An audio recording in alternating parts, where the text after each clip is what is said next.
Hi guys.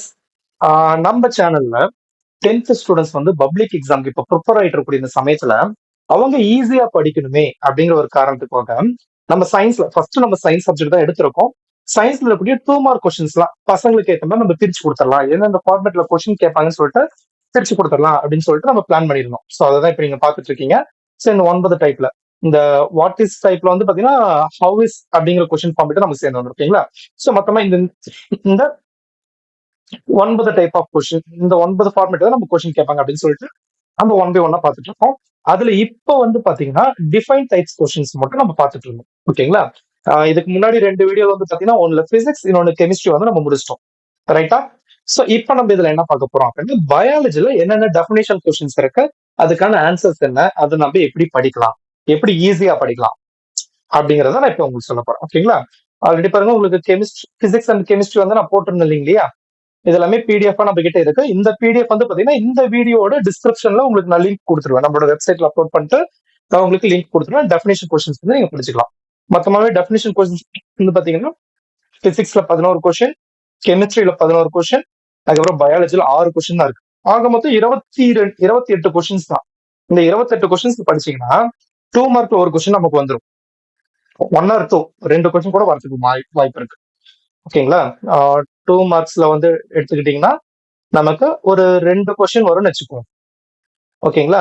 அதே மாதிரி 4 மார்க்ல வந்து பாத்தீங்கன்னா குறைஞ்சது நமக்கு ஒரு கொஸ்டினாச்சும் வரும். அப்புறம் 7 மார்க் கொஸ்டின் இருக்கு பாத்தீங்களா. ஒரு 2 மார்க்கும் ஒரு 3 மார்க் ஒரு 4 மார்க் சேர்த்து தானே கேக்குறாங்க. அதுல 3 கொஸ்டின் நமக்கு வரதுக்கு வாய்ப்பு இருக்கு. அப்ப மொத்தமா இந்த 28 கொஸ்டின்ஸ் படிச்சா நமக்கு 6 கொஸ்டின்ஸ் வந்து நமக்கு ரெடியா இருக்கும். மொத்தம் 12 மார்க், சும்மா இல்லைங்க, 12 மார்க் நமக்கு வந்து வந்துடும். ஓகேவா. சோ அந்த 12 மார்க்குக்கு தான் இப்ப நம்ம முடிக்க போறோம். ஓகேவா. ஒரு நிமிஷம். ஓகே, பார்க்கலாமா. ஸோ பயாலஜி பார்த்தோம்னா நம்ம டெஃபினிஷன் கொஸ்டின்ஸ் முடிஞ்சிருச்சு. இதோட பிடிஎஃப் டிஸ்கிரிப்ஷன் நான் கொடுக்குறேன். ஓகேங்களா. First define stimulus. ஸ்டிமுலஸ்னா என்ன? ஸ்டிமுலஸ்னா தமிழ்ல ஃபர்ஸ்ட் மீனிங் தெரிஞ்சுக்கோங்க. ஒரு தூண்டுதல் தான். ஓகேங்களா. பாருங்க, the chance in the the changes in the environmental condition that are detected by receptor present in the body. நம்ம பாடியில இருக்கக்கூடிய ரிசெப்டார் மூலியமா என்வரான்மெண்ட்ல நடக்கக்கூடிய கண்டிஷனல் சேஞ்சஸ் வந்து டிடெக்ட் பண்ணது இல்லையா, அதை தான் என்ன சொல்லுவாங்கன்னா ஸ்டிமுலஸ் அப்படிம்பாங்க. அப்ப ஸ்டிமுலஸ்னா என்ன? Changes in the environmental condition. First point, changes in the environmental conditions. Changes in the environmental condition that are detected by receptor present in the body. That are detected by receptor present in the body. இதுதான் stimulus. இப்போ அப்படியே பார்க்காம சொல்லலாம் பாருங்க. The changes in the environmental condition that are detected by the receptor in our body. The detected by the receptor in our body. அவ்வளவுதான், முடிஞ்சு. Stimulus முடிஞ்சிருச்சா.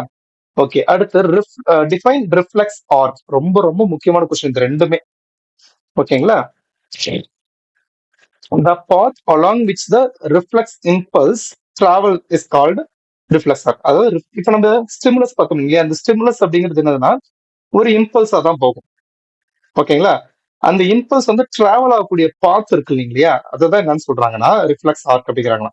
அப்ப ரிஃப்ளெக்ஸ் ஆர்க்னா பாருங்க, the path along which the reflexive impulse travel. The path along which the reflexive impulse travel. ஒன்னு இப்படி சொல்லலாம், இல்லைன்னா the pathway taken by nerve impulse to accomplish reflex action. Reflex action நடக்கும்போது எனக்கு nerve impulse வந்து travel ஆகும் இல்லையா, அந்த பாத்து தான் என்னதுன்னா ரிஃப்ளெக்ஸ் ஆர்க் அப்படிங்கிறாங்க. ரெண்டுத்துல எதுவும் சொல்லணும். ஃபர்ஸ்ட் பாயிண்ட் வந்து பாத்தீங்கன்னா the path along which reflexive impulse travel is called reflex arc. ஒன்னு அப்படி சொல்லலாம். இல்லைன்னா the path taken nerve impulse to accomplish reflex action is called reflex arc.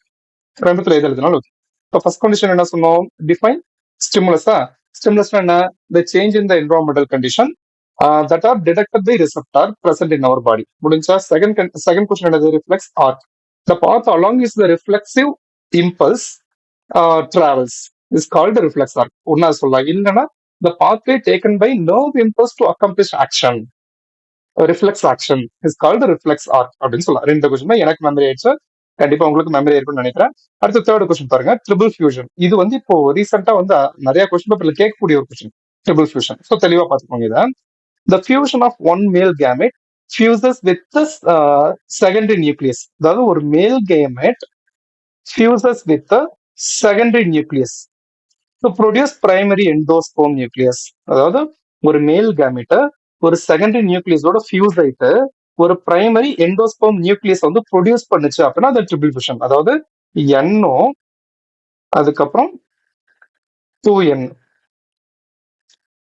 இந்த ரெண்டும் சேர்ந்து எனக்கு ஒரு 3N வந்து ப்ரொடியூஸ் பண்ணுச்சுன்னு வச்சுக்கோங்களேன். அதுதான் ட்ரிபிள் ஃபியூஷன். என்னங்கிறது மேல் கேமெட், 2Nங்கிறது செகண்டரி நியூக்ளியஸ், 3Nங்கிறது பிரைமரி எண்டோஸ்பெர்ம் நியூக்ளியஸ். இப்ப அப்படி இந்த ஃபார்முலா இது இந்த ஃபார்முலா இருக்கு, இதை மட்டும் ஞாபகம் வச்சு அப்படி சொல்லுங்க பாருங்க. A male gamete and secondary nucleus fuses. The male gamete fuses with the secondary nucleus to produce primary endosperm nucleus is called triple fusion. முடிஞ்சா?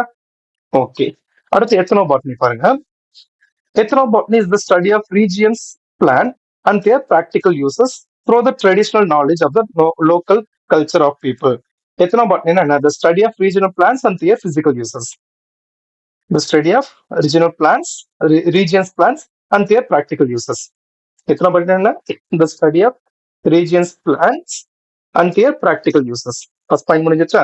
Second point, through the traditional knowledge of the local culture of people. Through the traditional knowledge of local culture of people. எதுவுமே இல்லை, எத்தனோபாட்னிங்கிறது எதுவுமே கிடையாது. இருக்கக்கூடிய தாவரங்களை பத்தி படிக்கக்கூடியது.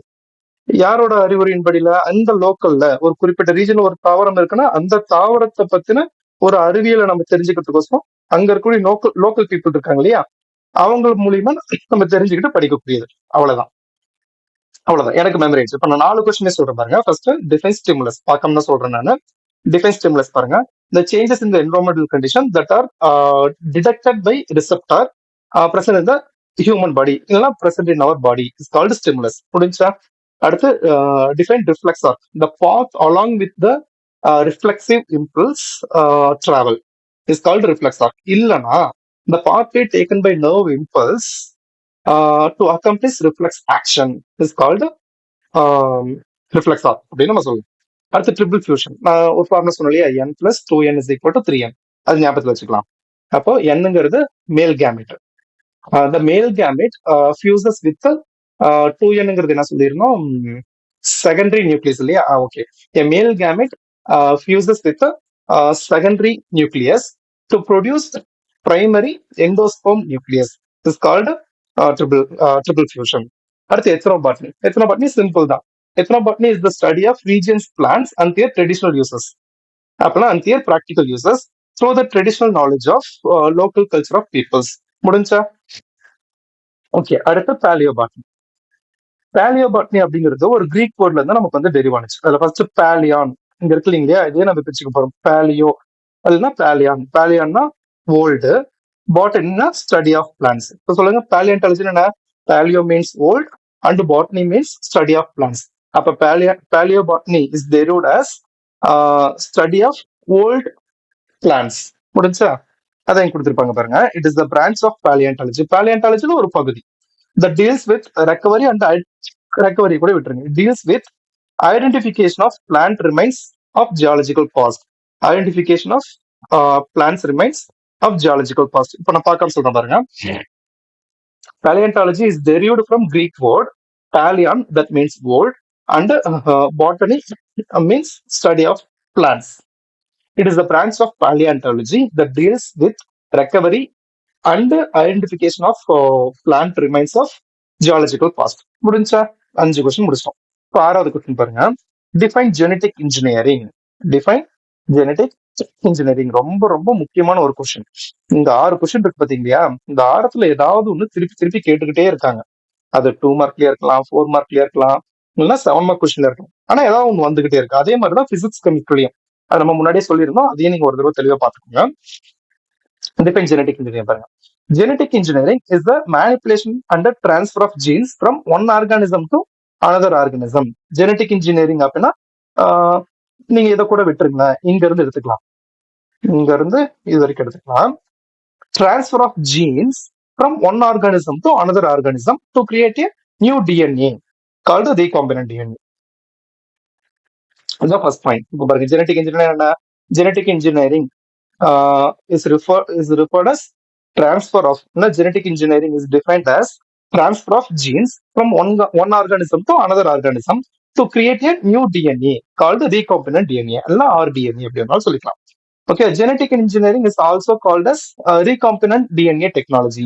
இந்த genetic engineering இன்னொரு விதமா என்ன சொல்றாங்கன்னா ரீகாம்பினன்ட் டிஎன்ஏ டெக்னாலஜி அப்படிங்கிறாங்க. ஓகேவா? சோ இப்ப நான் உங்களுக்கு சொல்லி கொடுத்தேன் இல்லையா, எனக்கு இது வந்து மைண்ட்ல ஃபிக்ஸ் ஆயிடுச்சு. இப்ப என்னால 6 கொஸ்டினே சொல்ல முடியும். ஓகேங்களா? நான் உங்களுக்கு பார்க்காம தான் சொல்ல போறேன்.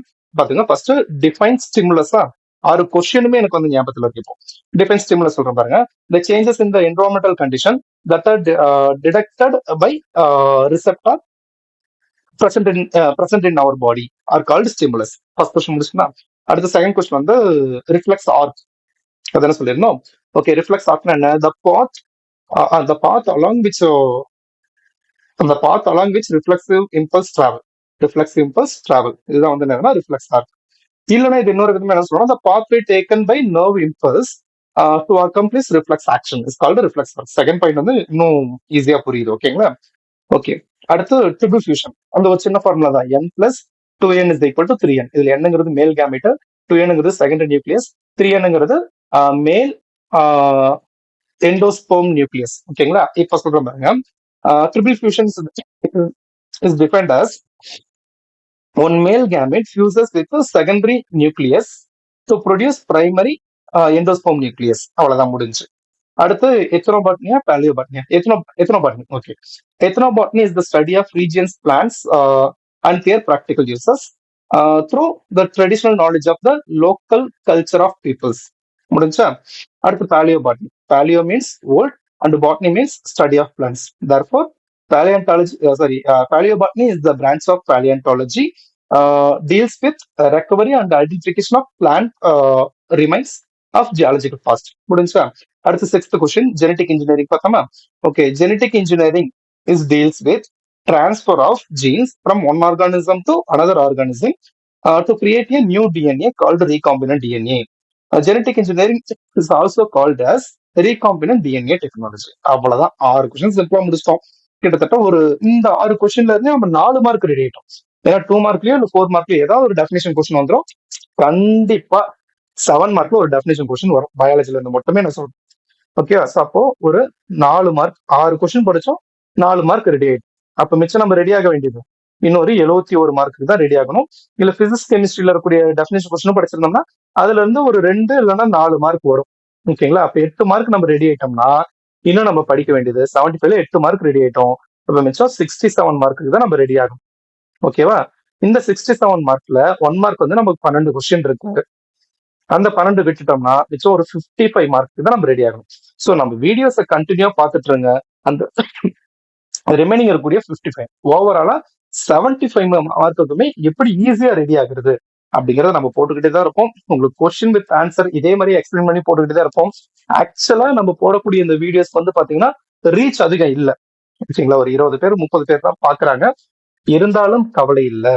ஏன்னா அந்த 20 பேர் 30 பேர் இதை படிச்சு புரிஞ்சுக்கிட்டாங்க அப்படின்னா அவங்க மூலியமா இது கண்டிப்பா ரீச் ஆகும் அப்படிங்கிற நம்பிக்கை எனக்கு இருக்கு. ஸோ இந்த மாதிரி வீடியோஸ் வந்து நிறைய நம்ம சேனல்ல வந்து நம்ம போட்டுக்கிட்டே தான் இருப்போம். எதுக்காகனா எல்லாருமே வந்து படிக்கணும். ஏன்னா ஒரு சிலருக்கு இந்த மாதிரி கூட உட்காந்து லைன் பை லைனா சொல்லி கொடுத்து இந்த மாதிரி பிரிச்சு பிரிச்சு படிப்பா அப்பதான் ஈஸியா இருக்கும் அப்படின்னு சொல்லி கொடுத்தா கண்டிப்பா அவங்களாலையும் படிக்க முடியும் இல்லையா? ஸோ அந்த ஸ்டூடெண்ட்ஸை ஃபோக்கஸ் பண்ணி தான் நம்ம போட்டுட்டு இருக்கோம். முடிஞ்ச அளவுக்கு உங்க ஃப்ரெண்ட்ஸ் எல்லாத்துக்குமே இதை வந்து ஷேர் பண்ணுங்க. ஏன்னா உங்களுக்கு இது யூஸ் ஆகலனாலும் கண்டிப்பா அவங்களுக்கு யூஸ் ஆகும். உங்களுக்கு யூஸ் ஆயிட்டு இருந்துச்சு அப்படின்னா அடுத்தடுத்து உங்களுக்காகவும் நாங்க வந்து போட்டுக்கிட்டு தான் இருப்போம். நீங்க கவலைப்பட வேண்டிய அவசியம் இல்லை. ஸோ நம்ம சேனலை சப்ஸ்கிரைப் பண்ணி மட்டும் வச்சுக்கோங்க. ஏன்னா அப்பதான் அடுத்தடுத்து போடக்கூடிய வீடியோஸோட நோட்டிபிகேஷன் வந்து உங்களுக்கு வந்துகிட்டே இருக்கும். உங்க ஃப்ரெண்ட்ஸுக்கு ஷேர் பண்றப்போ அவங்க கிட்டே சொல்லுங்க சேனலை சப்ஸ்கிரைப் பண்ணி வச்சுக்க சொல்லி. எந்த அளவுக்கு நமக்கு அதிகமா சப்ஸ்கிரைபர்ஸ் வந்துட்டு இருக்காங்களோ அந்த அளவுக்கு இன்னும் நிறைய வீடியோஸ் வந்து நம்ம சேனல்ல வந்துகிட்டே தான் இருக்கும். ஓகேங்களா?